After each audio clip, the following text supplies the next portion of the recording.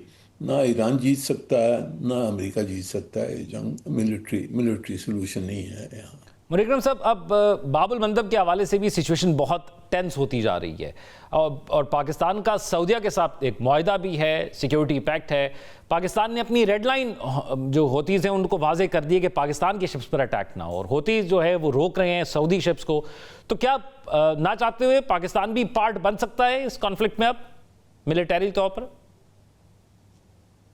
دیکھیں, ہم نے پہلے سے میری نظر میں پاکستان نے ایران کو خبردار کر دیا تھا کہ ہمارا معاہدہ سعودی عرب کے ساتھ ہے, تو سعودی عرب اگر شامل ہو جاتا ہے تو ہمارے لیے بڑی مشکل ہو جائے گی. اس کے باوجود یعنی کہ سعودی عرب نے بہت کہ پیشنس دکھایا. ان کے اڈوں پہ جو امریکن اڈے ہیں وہاں اس پہ حملے ہوئے ہیں, کچھ سویلین ٹارگیٹس پہ بھی حملے ہوئے ہیں, پر سعودی عرب اس جنگ میں شامل نہیں ہوا. پر اب اگر وہ حوتیز نے سعودی عرب کو اسپیسیفکلی ٹارگیٹ کیا اور ان کے جہاز مارے, اور جو پاکستانی اگر وہاں کوئی جہاز جاتے ہیں اگر ہمارے خلاف کچھ ہوا تو پھر تو ہمیں آنا پڑے گا. اور اسی لیے ہم بہت کہ ایک نازک سچویشن میں ہیں, اور ہمارے لیے بہت ضروری ہے کہ یہ جنگ کو روکا جائے اور اس کو پھیلنے سے روکا جائے. تو ہماری کوشش یہ جاری رہے گی کہ سعودی عرب کو اس جنگ سے باہر رکھا جائے, اور ایران کو ہم نے یہ میرے خیال میں ظاہر کر دیا ہے. بہت شکریہ منیر اکرم صاحب, عادل نجم صاحب اور خالد المعینہ صاحب ہمارے ساتھ موجود تھے. ناظرین, پروگرام میں شامل کریں گے ایک break. Stay with us. Break کے بعد خوش آمدید ناظرین. پاکستان کی دفاعی اور اسٹریٹجک قیادت میں ایک اہم تبدیلی سامنے آئی ہے. وزیر اعظم محمد شہباز شریف نے فوج کے ایک اعلیٰ ترین منصب پر تقرری کا اعلان کرتے ہوئے chief of general staff lieutenant general Amir Raza کو 4 اسٹار جنرل کے عہدے پر ترقی دے دی ہے, اور انہیں ملک کے نئے بنائے گئے اور اسٹریٹجک اعتبار سے انتہائی حساس منصب کمانڈر نیشنل اسٹریٹجک کمانڈ پر مقرر کر دیا ہے۔ وزیر اعظم آفس سے جاری ہونے والے بیان کے مطابق وزیر اعظم شہباز شریف نے اس موقع پر جنرل عامر رضا کو ترقی اور نئی ذمہ داری سنبھالنے پر مبارکباد دی اور اس اہم منصب کی انجام دہی کے لیے نئے خواہشات کا اظہار بھی کیا ہے۔ یہ تقرری اس تناظر میں مزید اہمیت اختیار کر جاتی ہے کہ گزشتہ برس 27ویں آئینی ترمیم کی منظوری کے بعد آرمی ایکٹ میں تبدیلی کرتے ہوئے chairman joint chief of staff committee کا عہدہ مکمل طور پر ختم کر دیا گیا تھا اور اس کی جگہ کمانڈر نیشنل اسٹریٹجک کمانڈ کا نیا عہدہ متعارف کروایا گیا۔ آرمی ایکٹ کی اسی ترمیم کے تحت یہ اختیار دیا گیا کہ چیف آف ڈیفنس فورسز کی سفارش پر وزیر اعظم بری فوج کے کسی ایک جنرل کو 3 سال کے لیے اس منصب پر تعینات کر سکتے ہیں۔ قانون سازی کے مطابق قومی مفاد میں وزیر اعظم کے پاس یہ اختیار بھی موجود ہے کہ وہ آرمی چیف کی سفارش پر کمانڈر نیشنل اسٹریٹجک کمانڈ کی مدت ملازمت میں مزید 3 سال کی توسیع کر سکیں اور اس فیصلے کو کسی عدالت میں چیلنج نہیں کیا جا سکے گا۔ اسی طرح اس عہدے پر تعینات جنرل پر آرمی ایکٹ کے تحت ریٹائرمنٹ کی عمر اور دیگر عمومی ضوابط کا اطلاق بھی نہیں ہوگا۔ واضح ہے کہ جنرل عامر رضا اس نئے عہدے پر تعینات ہونے والے پہلے کمانڈر نیشنل اسٹریٹجک کمانڈ ہیں اور یہ منصب دراصل ملک کے نیوکلیر کمانڈ ڈھانچے میں chairman joint chief of staff committee کے سابقہ کردار کا متبادل ہے جو نیشنل کمانڈ اتھارٹی کے تحت کام کرتا ہے۔ اب ذرا اسی تمام تر صورتحال پر بات کرنے کے لیے کہ یہ جو نیشنل اسٹریٹجک کمانڈ ہے یہ کیسے کام کرے گی اور کن کن پہلوؤں کو دیکھے گی، ہمارے ساتھ موجود ہیں ایئر مارشل ریٹائرڈ محمد سعید صاحب۔ بہت شکریہ سعید صاحب آپ کے وقت کا۔ محمد سعید صاحب، اب یہ جو نیشنل اسٹریٹجک کمانڈ ہے جس کی پہلی تعیناتی ہوئی ہے، یہ بنیادی طور پر ملک کے کون سے اہم معاملات کو دیکھے گی اور ہیڈ کرے گی؟ بسم اللہ الرحمن الرحیم۔ ذوق صاحب 98 سے جب پاکستان نے اٹامک دھماکہ کیا تو اس کے بعد سے جو ہے نا ایک بہت بڑی ریکوائرمنٹ پیدا ہوئی کہ اب ہم نے جو ایٹمی کیپیبلٹی تھی اس کو ویپنائز کرنا۔ اسی لیے کوئی 2000 میں جو ڈفرینٹ فورسز تھیں، آرمی، نیوی، ایئر فورس، انہوں نے اپنی اسٹریٹجک کمانڈز بنائی اور انہوں نے اپنے جو ان کو وار ڈائریکٹیوز دیے گئے تھے اس حساب سے انہوں نے اپنی اسٹریٹجک کیپیبلٹی کو بلڈ اپ کرنا شروع کیا۔ یہ ساری ذمہ داری 1998 کے بعد سے chairman joint chief of staff committee کے پاس تھی اور ان کے نیچے جو کیا کہتے ہیں D G S P D strategic plans division جو ہیں وہ اس ذمہ داری کو ان کے لیے نبھاتے تھے۔ پہلے جو 1998 میں جو اتنا بڑا یہ کمانڈ ڈویژن تھا کہ اس کو ایک میجر جنرل ہیڈ کرتے تھے اور پھر جیسے جیسے سب سروسز کی کیپیبلٹی بڑھتی چلی گئی تو اس کو ایک لیفٹیننٹ جنرل نے کمانڈ کرنا شروع کر دیا۔ لیکن اب 27th امینڈمنٹ کے بعد اب جبکہ سی ڈی ایف کا رول بھی کریٹ کیا گیا ہے، اب سی ڈی ایف میں اور چیئرمین میں بیسیکلی فرق یہ ہے کہ جو چیئرمین ہے وہ جو ہے کیا کہتے ہیں ایڈوائزری رول میں ہوتے تھے اور جو سروس ٹرینر اور سروس پرووائڈر تھے وہ سروس چیفز ہوتے تھے۔ لیکن اب سی ڈی ایف کے رول کے اندر جو آپریشنل ہیڈ ہے آف آل سروسز وہ جو ہے کیا کہتے ہیں سی ڈی ایف ہے۔ سو اس لیے بہت ضروری تھا کہ جو اسٹریٹجک پلانز ڈویژن تھا ایس پی ڈی اس کو ڈویژن سے بڑا کر کے ایک کمانڈ کی شکل دی جائے اور اس کمانڈ کو جس طرح سروس چیفز جو ہیں وہ 4 سٹار ہیں اسی طرح اس کمانڈ کو بھی کیا کہتے ہیں ایک 4 سٹار ہیڈ کرے۔ اسی لیے محمد سعید صاحب یہ موجودہ وقت کے اندر کتنی بڑی تبدیلی ہے آپ دیکھتے ہیں اور کتنی ضرورت تھی، کیونکہ ہم نے دیکھا کہ ایک ڈویژن علیحدہ بھی بنایا گیا تھا جو کہ میزائل ٹیکنالوجی یا میزائل کے حوالے سے بھی دیکھا جا رہا ہے، تو یہ جو تعیناتی ہے یہ آپ دیکھتے ہیں کہ کس حد تک جو ہے مزید تبدیلیاں لائے گی ہمارے اسٹریٹجک معاملات کے اندر؟ آپ بیسیکلی ذوق صاحب بات کریں راکٹ کمانڈ۔ جی بالکل، راکٹ کمانڈ کی۔ ابھی جو راکٹ کمانڈ ہے نا وہ ڈائریکٹلی جہاں تک میری نالج ہے وہ آرمی چیف کے نیچے ہے۔ ایز اے جو بھی چیف آف دا آرمی ہوگا وہ راکٹ کمانڈ کو بھی اوور لک کر رہا ہوگا یا جو راکٹ کمانڈ کے جو کمانڈر ہوں گے وہ آرمی چیف کو رپورٹ کر رہے ہوں گے۔ جو اسٹریٹجک پلانز ڈویژن ہے نا یہ پرائمریلی ہماری اپنی کیپیبلٹی کو بلڈ اپ کر رہا ہے فرام اسٹریٹجک ویپن کی ڈیولپمنٹ اور امپلائمنٹ کے پوائنٹ آف ویو سے، ٹھیک ہے نا۔ اب جیسے فار ایگزامپل اگر آپ نے سب میرین کے اندر ایک نیوکلیر ویپن رکھنا ہے تو اس کی ایک حیت کمپلیٹلی مختلف ہوگی, اس کے لیے ریکوائرمنٹس کمپلیٹلی مختلف ہوں گی. اسی طرح اگر آپ نے ایئر سے کسی نیوکلیئر ویپن کو کیری کرنا ہے تو اس کی بھی اسے ایئر فورس اسپیسیفک ریکوائرمنٹس اور ڈیولپمنٹ ہوگی. سو ان ساری چیزوں کو جو ہے کیا کہتے ہیں D G S P D دیکھتے تھے. دوسرا یہ ہے کہ ان کے نیچے ایک اور بھی تھا ڈپارٹمنٹ جو کہ کیونکہ اب ہم ایک ڈکلیئرڈ نیوکلیئر پاور ہیں تو جو ہمارے جو انٹرنیشنل اسٹریٹجک ٹریٹیز ہیں ان کے اوپر نگاہ رکھنے کے لیے ایک اسپیسیفک ڈپارٹمنٹ تھا, اور وہ ڈپارٹمنٹ ان کو گائیڈ کرتا تھا کہ جی کہ ہم کون سی کیپیبلٹیز بنا سکتے ہیں, کون سی کیپیبلٹیز نہیں بنا سکتے, اور ڈفرنٹ فورمز کے اوپر پاکستان کا جو پوائنٹ آف ویو ہے فرام دی اسٹریٹجک امپلائمنٹ وہ کیا ہوگا. اگر آپ ریسنٹ ہسٹری کی طرف دیکھیں تو آپ یہ دیکھیں گے کہ 1998 کے بعد انڈیا 4 مرتبہ ہمارے ساتھ ایک سیریس کانفلکٹ میں جا چکا ہے, اور ان 4 کانفلکٹس کے بعد ہم سب یہ اس چیز کے اوپر پہنچے ہیں کہ ایک کنونشنل جنگ جو ہے وہ پاکستان اور انڈیا کے بیچ میں نہیں ہو سکتی, کیونکہ دونوں نیوکلیئر پاورز ہیں اور دونوں کے بارڈرز ایک دوسرے سے ملتے ہیں. دیر بائی جو نیوکلیئر ویپن گاڈ فوربڈ اگر لانچ ہوتا ہے تو from launch to impact time اتنا کم ہے کہ کوئی بھی کنٹری جو ہے اس کے اوپر ایک فول پروف ریئیکشن نہیں بنا سکتی.